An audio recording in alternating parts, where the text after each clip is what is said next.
Attorney Guanzon po, ang inyong lingkod. Nakakabahala lang itong mga balita. Ang nasa balita po ay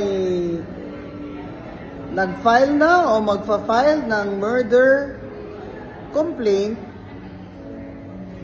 ang mga kaanak ng mga nawawalang sabongero.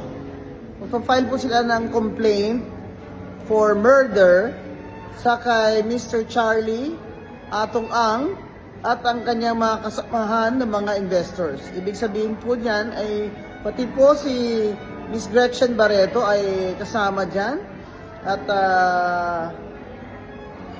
iba pa nilang mga negosyante na investors dyan sa negosyo nila sa online sabong. At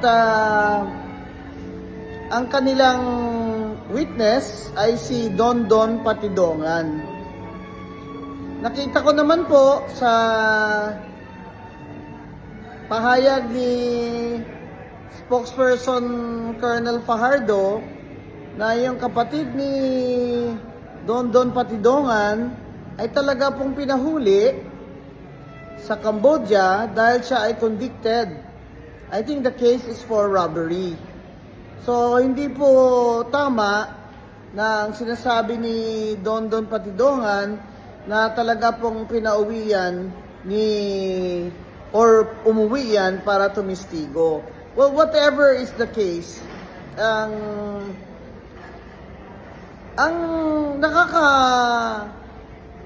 sa akin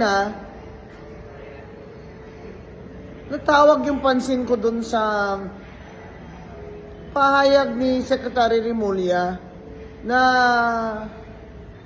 talaga pong tututukan nila itong kaso ng criminal syndicate. He used the words criminal syndicate. Now, wait a minute.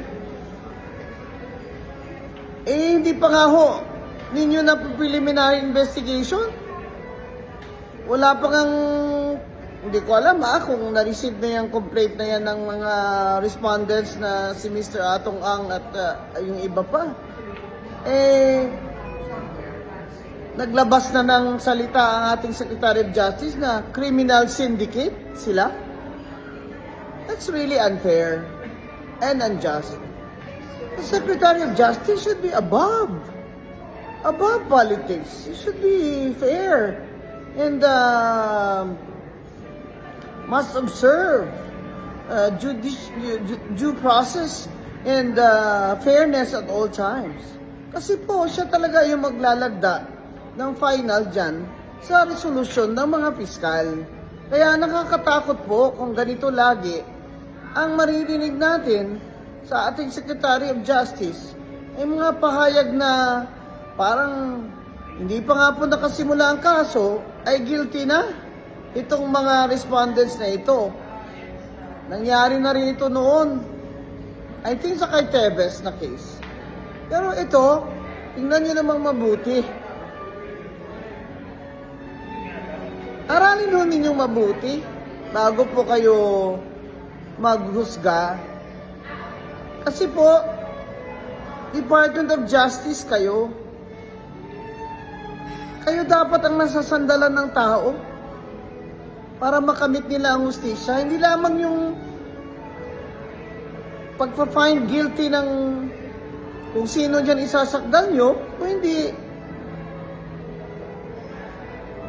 Fairness din ang dapat ang standard ninyo sa mga akusado at due process lagi. Hindi po ba? Yung anak nga niya nahabla ng drugs siya ang Secretary of Justice. Wala akong sinabi dun